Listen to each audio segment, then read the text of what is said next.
hair reasonably brushed, no salad in my teeth or like sprouts or anything.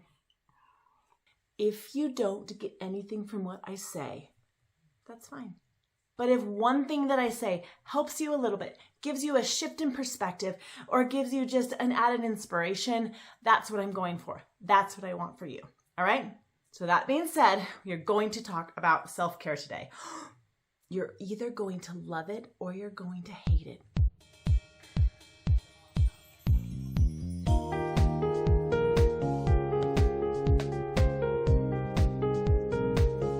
I had to put down my coffee because I am likely to talk with my hands like this and spill my coffee all over my bedspread, which is not the thing I want to do. I think that there's really just a lot of nonsense out there about this subject right now. It's hard sometimes to kind of weed through the nonsense to get to the true.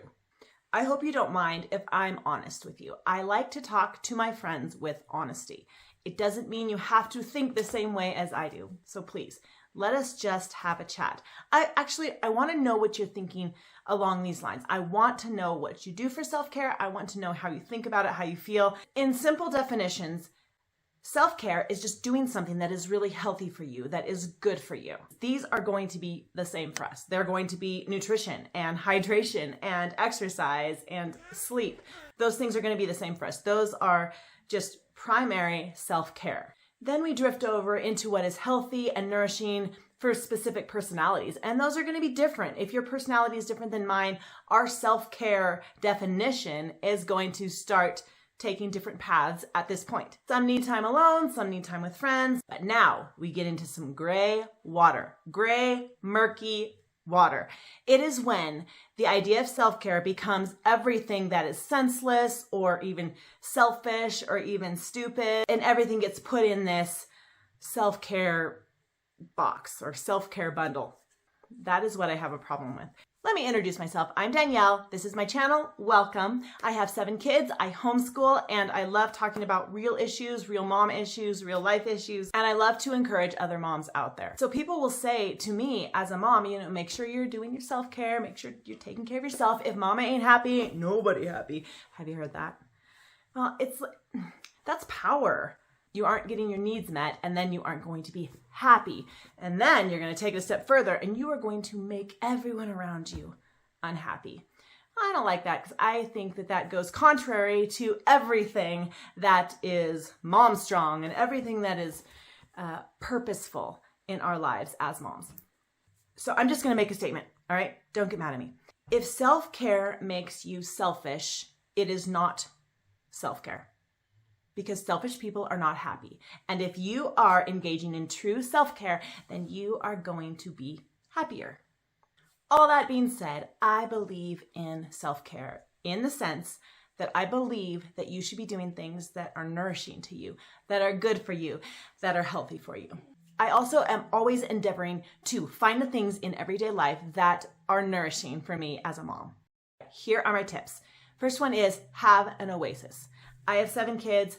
My house isn't always clean, and sometimes I have to prioritize other things other than cleaning. But clutter and mess, they make me feel cluttered inside. How do we deal with this? It's a real thing. And it also makes me feel like a failure.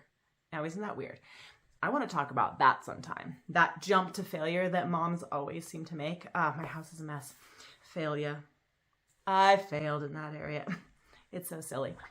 But it does make me feel stress. So in this season of fatigue, raising kids, homeschooling, it's a season of mess. It's a season of chaos in a lot of areas. So my tip is have an oasis. Maybe it's a little spot outside where you have a garden. Maybe it is a comfy chair where you can look at the clouds and look at the mountains. I like to keep my room clean, because then my room is my oasis. The sun comes in so nice during the day, and I can go there and just sit in the sun, especially during the wintertime, for a few minutes. And if the room is clean, then I have that little tucked away space that is free of the clutter stress. But look around. It doesn't have to be a big spot. Maybe it's just a reading chair. Maybe it's a reading chair that has a cozy blanket. Find an oasis. My second tip is make sure you have defined self-care for yourself. It's easy to say, oh, if I could just go to Italy if I could just ride on one of those gondolas for a week and didn't have any kids and I had that time, I could really regroup. I could really pull it all together. That would be self-care. All right, we're not going to go to Italy every year. We're not going to get to do those kind of things. We're not going to go to the spa every month, or at least I'm not. So define what your self-care looks like. For me, it's making sure I'm drinking water. It's a little thing. And little areas of self-care add up. So write down a list of your top 10 self-care things that aren't going to the spa, that aren't getting your nails done. In fact, I don't even understand that one. I like sometimes to have nice nails, but I do not like to sit in an environment where there's all those fumes. Oh, like I said, to each his own. Maybe you love it. Exercise, that is an element of self-care for me. Mentally, physically, emotionally, makes me feel better. That first sip of coffee when your coffee is still hot, that's self-care, guys. Serious. If you notice that your kids are just occupied and you can sit down for 10 minutes and either read a book or just kind of think things through, talk to the Lord, whatever, that's self-care. And taking those little moments throughout the day, it adds up at the end of the day, and you can feel refreshed. I want to tell you that it is possible for us moms to not go days and days and weeks and feel overwhelmed and not refreshed. I'm totally getting on a soapbox right now, but part of the issue is the guilt we feel in, oh, not only have I not cleaned my house right, and not only have I not done these other things, but also I haven't self-cared. I'm not a good self-carer. The guilt we feel on all accounts. So little instances of self-care add up. So write your list. 10 things that make you feel nourished. Don't let that cell phone checking be the first thing you do in the day. Find something else that just allows you to greet the day and enter the day with your kids without feeling the clutter from external sources. It's a very big temptation to go and then check up on things, check up on your emails, check up on your Facebook or whatever it is that you do. And realizing that in the morning, maybe it's not the best time. Maybe you can do something and have a ritual or a routine that you get to right in the morning that doesn't involve that. For me, it matters. It does make me feel a little grungier approaching the day if I've reached for my cell phone first thing. And I think the biggest reason for that is you want to engage in things that are uplifting. If you're getting your cell phone because you want to listen to a song or you want to listen to a podcast or there's something that you're doing that is bringing nutrients to your life, then do it. But if it's just browsing or surfing or exploring what other people are saying, it can be, I don't want to say toxic, but it can be the opposite of uplifting, and we're going for uplifting. I use my cell phone for plenty of different things, but I do not go to it for a recharge because I find it's not very satisfying. Next tip, hook into a power source. It is tough to go about doing your mom thing and even doing your life thing where other people depend on you and not have a power source and not have someone that you're going to for strength. So hook into your power source. I do this all day long. I just turn my eyes onto Jesus and I say, I thank you that you're always with me, that you never leave me, and your strength is my strength. So whatever I have to do in this minute, whoever I have to be for my kids, you're enabling me to be that. This is like an allowance I am giving you. It is okay to find moments of self-care in and with your children. Everyone's telling you that in order to truly self-care, you have to be away from the chaos, away from the noise, away from your children. Sometimes it's nice and you do. There are plenty of moments that you can get self-care from them. Much of our frustration as moms comes from having so much to do and so many things going on and being thwarted and interrupted by everyone. And everything you do, cooking, cleaning, teaching homeschool, trying to take a shower, someone is there asking you for something. And then when they aren't asking you for something, they're going like this, Mom, yes, I love you, Mom. They're just telling you simple things. But first they have to say Mom like 17 times. But if there are things that you just love doing with your kids, that will be self-care for you. That will be a recharge.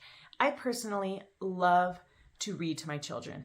Like when we have a book that we are reading together and it is an adventure and we're all enjoying it and we can snuggle up on the couch, especially during the wintertime by the fire, and we just get blankets and we pile on, that just fills me right up. I love to read and I love books myself, so witnessing that love in my children, man, it's satisfying. So maybe you stop trying to be amazing at everything for just a couple minutes and you just be. It's funny, I find I really like being with my kids when I'm not so consumed with everything I have to get done in a day. This is a tip that works for me. Have a crazy friend or have a couple of crazy friends that don't mind your clutter, that don't mind your mess, and that maybe have kids as well, and have them over. I find that if I sit down and have some conversation with someone who I can just get deep right away with, we just get into the real issues right away, and we're just sitting there with our coffee and we're head to head talking things through, and there might be noise and spitballs flying over our heads the entire time. But if I could get 15 minutes of that, it's a full-on battery recharge for me. So have a crazy friend, have someone that doesn't mind your real life moments. I would love to hear some of your ideas. If you wouldn't mind just putting them in the comment box. What do you do? What recharges you? What is self-care for you? And if it's big, no big deal. Just write it in. And if it's small, those are the things I'm really interested in, because I would like to just squash this idea that what we have on a daily basis is not enough, and that we can't find things every single day to nourish us. And I'm talking about nourish us deeply. And then when we get those days away and we get to go shopping and we get to be by ourselves and it's amazing, it's not the thing we're looking forward to our entire 6 months. It's just an extra. It's just a bonus. All right, go off, be amazing. Remember, no one can mom your kids like you.